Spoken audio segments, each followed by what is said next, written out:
There has been recent talk just within the past couple of hours that you're prepared to launch ground incursions into Gaza. Is that true? Has that yet happened?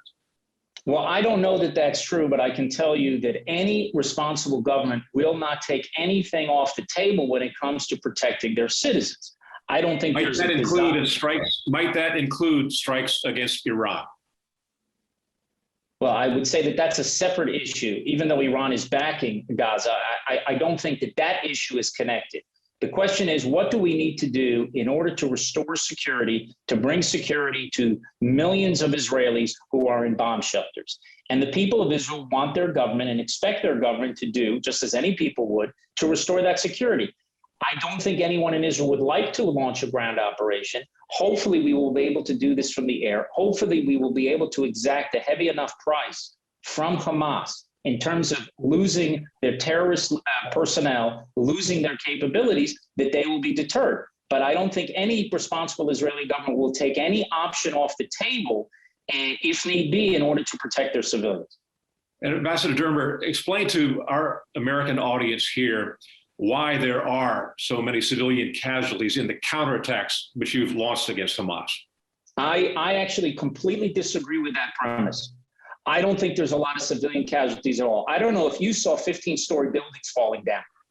Okay, I did. When you go to a city and you see 15-story buildings down, it is shocking that there are so few civilian casualties. If Israel were trying to attack civilians, if we were trying to harm Palestinian civilians, there would not be dozens.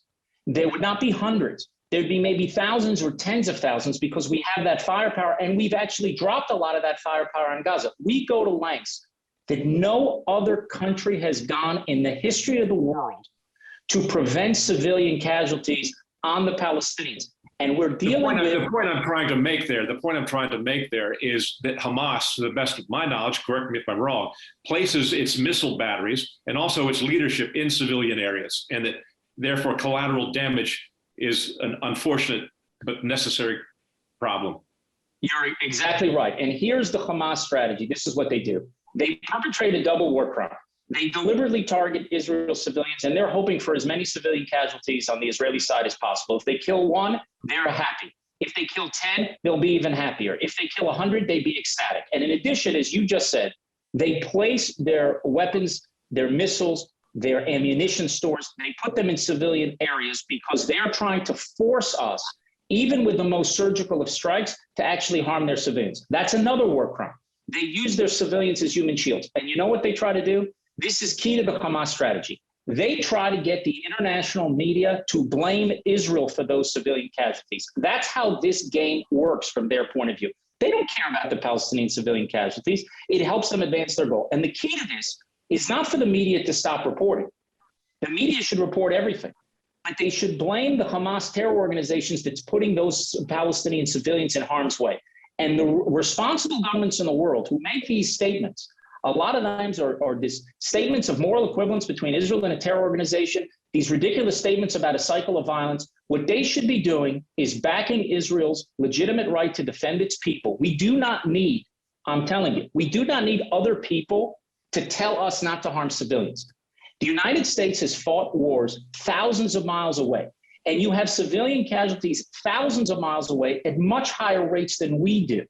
But the difference is America wasn't being targeted day after day by missiles, and you have half of Americans at bomb shelters. We are fighting this war with enormous restraint. We're not perfect. There are civilian casualties, and it's a tragedy every time there is a civilian casualty. No one in Israel is callous to Palestinian civilians. We're the only ones who seem to care about Palestinian civilians. But if the responsible governments of the world want to actually protect the civilians, they back Israel, they tell and they convince Palestinians that this path will get them nowhere. They convince Hamas that you will have no hearing or quarter in the international community if you use your population as human shields.